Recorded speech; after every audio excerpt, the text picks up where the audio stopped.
Good afternoon, ladies and gentlemen. Welcome to this week's webinar on live on FX Street. Pleasure to be here again. And well, what a volatile week last week. Fun and games. Since then, not so much fun and games. The market's been a little bit range-based as we wait for key news announcements this week. Obviously, FOMC tomorrow and Bank of England rate announcement on Thursday.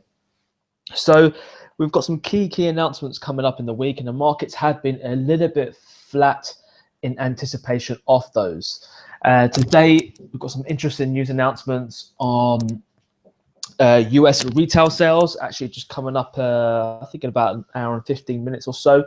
So that, again, that should give some impetus for the US dollar. But if we just look at the charts here, you'll see this is a weekly, daily, and a 4-hour chart. You'll see you can't really do much of the euro right now, given the bar that printed last Thursday on the ECB rate cut and the subsequent comments from Draghi to say that there will be no further rate cuts necessary. Once you have a bar that size, very difficult, well, not difficult, but it's not the easiest thing to trade. Really, we're just ranging inside the bar. There's not a lot of direction. Yes, of course, you can get some of the ebbs and flows on intraday markets, but look at the intraday charts as well. It's very choppy, very erratic, a lot of stop hunts. So something really just to stay away from. There are clearer trades to be in, and you know, euro dollar right now just isn't one of them. From a technical point of view, it seems as though we do look like we've got some further upside to come, but the charts really on a longer term time frame are just messy. If we jump over to the weekly chart, you'll see we're just ranging here in between this resistance level and this support level. It does seem from a weekly perspective that we want to go and test these recent highs, just finding some support on the resistance on the 50 here. But nonetheless, it's not the easiest chart to decipher where it's going to go. And you know, the whole point here is not to figure out where it's going to go. You know, we're just trying to make money from our trades.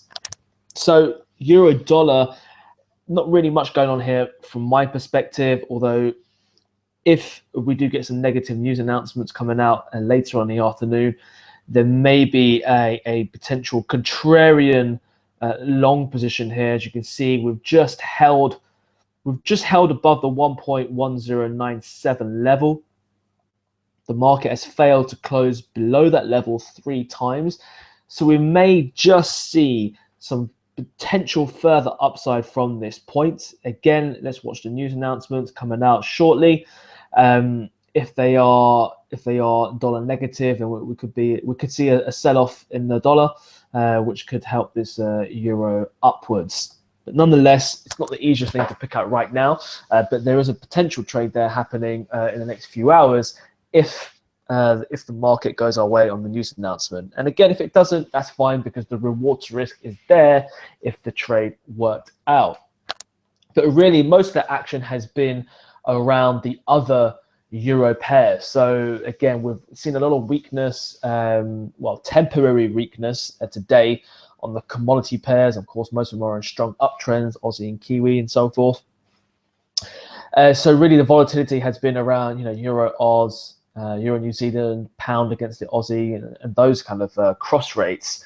So that's the better way to play euro. But again, as I said, let's have a look and see what the news announcement is at 1:30 GMT. Really need to be focused on the more obvious setups like pound, British pound against US dollar, cable. You'll see here from the daily chart, you know, clearly we're in a downtrend. There's no bones about that. We're in a downtrend. Bears are in control. And again, you know, you're just looking for your levels to sell. So we had a great setup here, inside bar setup on the 50 moving average. I mean, this is just basic textbook stuff. So we had that set up there. It also came into this level of resistance with these previous lows and this high kicking in. So big zone there. It sold off last week and really continued the momentum today. And today was really on the back of the news announcement from a poll in the Telegraph. about Brexit, which really puts the favour in the polls for the UK to leave the EU. So the market is pricing that as bad for the British pound. So again, we've learned something from that. It's a bit early to really focus on the polls, considering it's in the vote is in June, but nonetheless, it's interesting to know how the market will react to certain types of news. Right now, if the UK did leave the EU, it seems it's going to be a negative for the British pound. So we have had that set off there. And really, you have to say the bears are in control. You just want to be looking for shorts on intraday timeframes. We've had a strong move down, so just need to wait for a bit of a bounce higher before you want to sell into those rallies. Again, a better way to potentially play this would be against some of the cross rates. So, for example, pound Swiss, as euro is stabilizing, or euro pound, and pound yen. We know yen is quite strong right now, which is dollar yen week. So I'll just go up to the chart so we can see dollar yen. We know is in a comfortable downtrend as well. So that's obviously yen bullish. So selling pound against the Japanese yen would seem like a good idea on a strength versus weakness play, or in this case, weakness versus strength play. And you know, pound yen, we had the inside bar set up, and we've sold off as well. And you know, given the chart, you really want to expect the market to take out its previous low point. And looking at the weekly chart on pound yen, we can see we've been testing. We broke through the 200 weekly moving average, and now we're just testing the 8-period moving average here in the weekly. We may at least want to get a run down to last week's low. And then, of course, buys may come into the market, or we may still see some further selling yet. So again, it's just matching those strength and weakness plays. But that was British pound against the Japanese yen, based on this cable pound against the US dollar chart. So looking to sell into any rallies on this until we're proven wrong, of course. Looking at Aussie, so you know, one of the big things that I was talking about over the past month or so, and that we at TradeVest analyzed was a potential bullish run in commodities, and we talked about the Aussie trade selling up here from a price action point of view, and there's been some decent entries into this setup. And again, I'll still be looking for some bullish momentum. We've got some key resistance and support levels kicking in. So, I mean, the first one, the most obvious setup would be here on these previous highs. So around 0.74 handle. We'll be looking for the market to test that level and expect some buys to come into the market. We may get the 20 daily moving average to push up against that level as well, just to add some further support, but still looking for longs on Aussie. Of course, we're in a retracement mode right now, and of course, depending on your trading style, whether you trade retracements or not, but nonetheless, still looking for a long position on that. On New Zealand dollar against the US dollar, so RBNZ, they decreased interest rates, as most of you probably already know. Bit of a muted reaction from there, had a bit of a sell-off, but the market was expecting that anyway. And we had this double inside bar set up, and we're just broken to the downside on that setup. From a technical perspective, the chart is not the most ideal to look at. It does look just rangy, to be quite honest with you, but we've got fundamentals on our side, and momentum seems to be shifting downwards. I haven't taken this short yet. You know, the reaction from the news announcement is not what I was looking for. I think overall right now we're seeing some commodity bulls come into the market, so I'd rather play that. But this is one well worth watching. If we start to take out some of these lows, then we could easily start seeing this low here, if not this low over here. But for all intents and purposes, you know, commodities are bullish right now. So just looking at that particular setup. But again, playing Aussie against the Kiwi seems to be like a good idea. Looking at US dollar against the Swiss franc, well, on the weekly chart, we printed a bearish engulfing setup here. And obviously that's interesting because maybe we just want to go down and test this level. I mean, we've tested the 50, 50, 50 here already. It may just want to come down, break through the 50 and test the 100 potentially. And maybe instead of this being a 3-wave retrace, it may want to turn to a 5-wave retracement. But we had to put in this bearish engulfing, and it's just testing this previous week's low here. So it does look like we want to see dollar Swiss looks more bearish than anything else. But again, just waiting for the right time to sell it. After we printed such a big bar here, you would expect the market to retrace to some type of level before looking for a short position. Again, let's watch the news announcement in about 1 hour's time.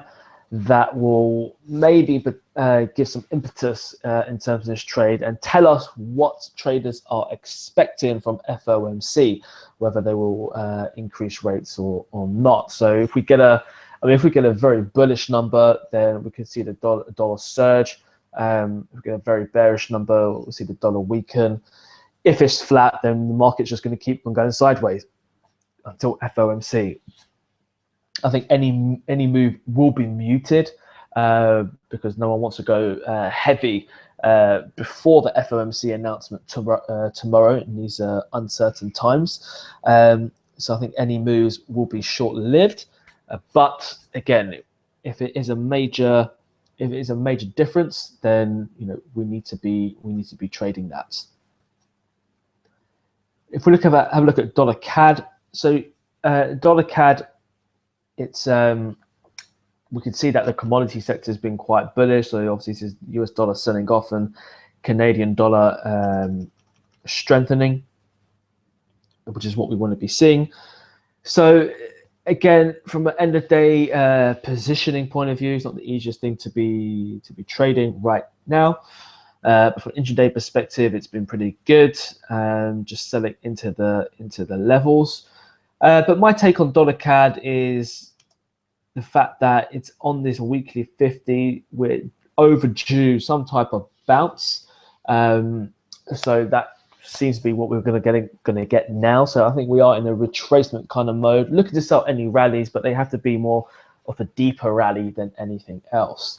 The easier trade has been done, to be quite honest from you, from these moving averages here, but really looking for a test of the 20 or the 50. This resistance level would be great if it did get up to there. So 1.3650 around that level, it would be an interesting level to sell at.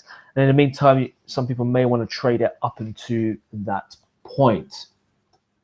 So looking at dollar yen, the dollar yen looks very weak. I was actually a dollar yen bull from this technical setup here, this high low test, and the buyers have been coming in here and here, so protecting this kind of level here, but it's just been weak. The market has not wanted to push off from that level, so just bailed on my trade and just waiting. Just sometimes it's better just to wait for the market to break either side and then to capture some of the meat in the middle. Sometimes it's great, well, it is great if you can capture the actual turning point, but sometimes you just have to understand the market's going to do what it wants to do, and we're just going to be patient with our capital. So it looks like the fact that if the dollar yen does not want to bounce here, we've got some further bearishness to come. We just printed this bearish engulfing. So again, let's watch the news announcements coming out today, and obviously FOMC tomorrow. We're sure set for some significant volatility as people are on the sidelines, quite frankly. People are on the sidelines waiting for that news announcements before they get on board again. And that's what kind of we need to be doing as well. So in terms of gold, gold's interesting because it has shot up, but I am quite bearish on gold, to be honest, from this seasonal point of view. We do have some bearishness coming in. the way we've taken out this high, we've struggled to really break through this level here or close above this level, the 1260 level. So I think we've got some further downside to come. If we can, we at least got a potential retest of this weekly 100. So we'll at least potential trade up until that level. From a long-term perspective, it's a little bit more difficult, but you know, we really have to say overall we're still in a downtrend. So a lot of this move would have been from people buying, but also be a lot of people covering their short positions from the downside here. So be interested to see if they chose these better levels to get back in and sell these rallies. So something to watch out for. Great from an intraday perspective, but seems to be a potential topping pattern here. So something to look out for. Again, we want price action to dictate it. We had this stop from bar here. If we get a retrace up into these highs, then we could potentially get a good reward to risk trade to the downside. And given the steepness of this move, we may also want to see a test of that 50 period moving average here. So gold is going to be, I think it's going to be very volatile tomorrow. So just keep a lookout on that. And it's well worth just being on the sidelines until all the volatility goes and plays out, and then captured the bandwagon afterwards. Some of the indices, again, they're knocking on some resistance levels. The FTSE, the DAX, I mean even the S&P and the Dow have all come into some previous highs. And really, it's just a wait and see mode, to be honest. Is it going to turn here? The momentum is really to the upside as we've been moving. I think it will take a lot more for this market to continue moving lower. So right now you have to be trading what you see, which is the market going up. So still looking for long positions on this. But again, depends what Euro's doing. If Euro's, again, so we see Euro started to move higher a little bit here on the day. If the Euro starts to move higher here, then that generally means equities and indice weakness as money flows into Euros and out of equities. But again, we have to wait and see if those correlations still take weight after FOMC. And again, in terms of how you want to play a lot of this stuff, you know, the cross pair seems to be where most of the action is. So, for example, pound Swiss. You know, we talked about a very weak British pound, and you know, if we look at pound Swiss from a weekly point of view, just zoom into this, you can see there's got some significant resistance here that we've been knocking in on, and you know, this significant resistance, we had a potentially great trading setup here. We had this high test or pin bar reversal, whatever you want to call it. Market came down and it came in to give us another trigger point to the downside, and you know, those are the kind of trades that we want to see. And really, you would expect this to go and take out that previous low point. So pound Swiss has been a good performer. You can see that it's very weak right now. In terms of the Swissy pairs, I was looking at New Zealand against the Swiss franc, as that's an inside bar as well, and just broken to the downside. So this could be quite interesting if we do get New Zealand weakness, maybe a better pay than New Zealand against the US dollar.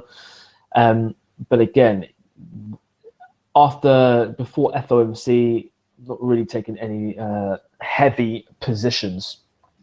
It's really one of those markets where you're better off just preserving your capital and just waiting for the action to happen, play out, and then position yourself accordingly. So that was New Zealand Swiss. Some of the Euro crosses, again, for the day, I mean, they've been doing pretty well. So Euro Oz has been moving a little bit higher. So there's Euro CAD.